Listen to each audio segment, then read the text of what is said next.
పార్వతీపురం మన్యం సాలూరు పట్టణంలో గత ఏడాది మే మరియు జూన్ నెలల్లో జరిగిన వరుస దొంగతనాల కేసులో పోలీసులు కీలక పురోగతి సాధించారు. నిందితుడి అరెస్టు చేసి కోర్టు ద్వారా అతనికి శిక్ష పడేలా చేయడంలో సాలూరు పోలీసులు విజయం సాధించారు.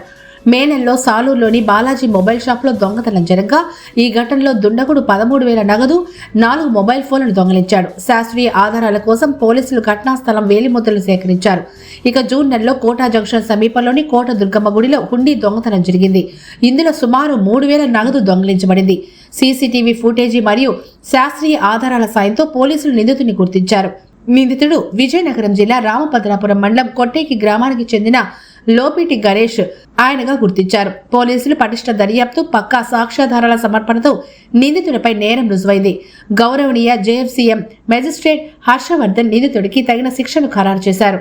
ఈ కేసును విజయవంతంగా ఛేదించడంలో కృషి చేసిన దర్యాప్తు అధికారులను ఏపీపీ మాధవి అలాగే మార్గనిర్దేశం చేసిన ఎస్పీ మాధవరెడ్డి గారిని ఆ పట్టణ పోలీసులు అభినందించారు.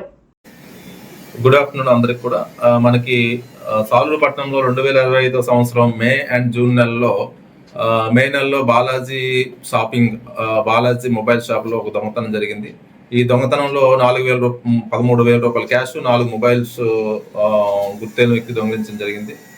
అందులో ఎవరైతే ఈ దొంగ అనేవారు షాప్లో ఉన్న ఫింగర్ ప్రింట్స్ మనం గుర్తించడం జరిగింది సైంటిఫిక్ ఎవిడెన్స్గా. అంతేకాకుండా జూన్ నెలలో కూడా మనం కోట జంక్షన్ వద్ద ఉన్న కోట దుర్గమ్మ టెంపుల్లో కూడా హుండీ దొంగతనం జరిగింది.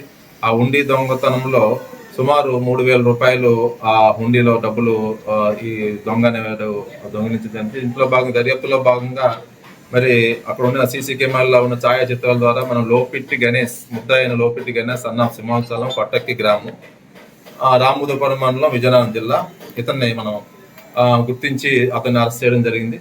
అరెస్ట్ చేసినాక సరైన సాక్ష్యాలను మరియు వాటిని మధ్యవర్తులను పెట్టుకుని మనం ఇన్వెస్టిగేషన్ చేయడం వల్ల ఛార్జ్ షీట్ వేసిన తర్వాత సాక్ష్యం సక్రమైన పద్ధతిలో వాటిని ముందుగానే బ్రీఫ్ చేయడం, వాటి అన్ని విషయాల్లో మన సరైన ప్రతిభ కనిపించిన దర్యాప్తు అధికారులు మరి గౌరవనీయులు మన ఏపీపీ మేడం శ్రీ మాధవి గారు మరి ముద్దాయికి శిక్ష పడే విధంగా చాలా కృషి చేసినారు. గౌరవనీయులు మరి జేఎఫ్సీ మేజిస్ట్రేట్ గారు కూడా శ్రీ హర్షవర్ధన్ గారు కూడా ముద్దాయిల్ని తప్పు చేసినందుకు సరైన పనిష్మెంట్ ఇచ్చినందుకు ధన్యవాదాలు తెచ్చుకుంటున్నాను. మరి మొత్తం దర్యాప్తును మాకు దగ్గరగా ఉండి అన్ని విషయాల్లో సాక్ష్యం సక్రమంగా ప్రవేశపెట్టడంలో అన్ని విషయాల్లో మా గైడెన్స్ ఇచ్చిన మా మాధవరెడ్డి ఎస్పీ గారికి, ఐపీఎస్ గారికి, పార్వతీపురం గారికి కూడా ఎప్పటికప్పుడు మాకు దాన్ని దర్యాప్తు సక్రమంగా జరిగినట్టు సలహా ఇచ్చినందుకు ప్రత్యేకంగా ధన్యవాదాలు తెలుపుకుంటున్నాం. Thank you.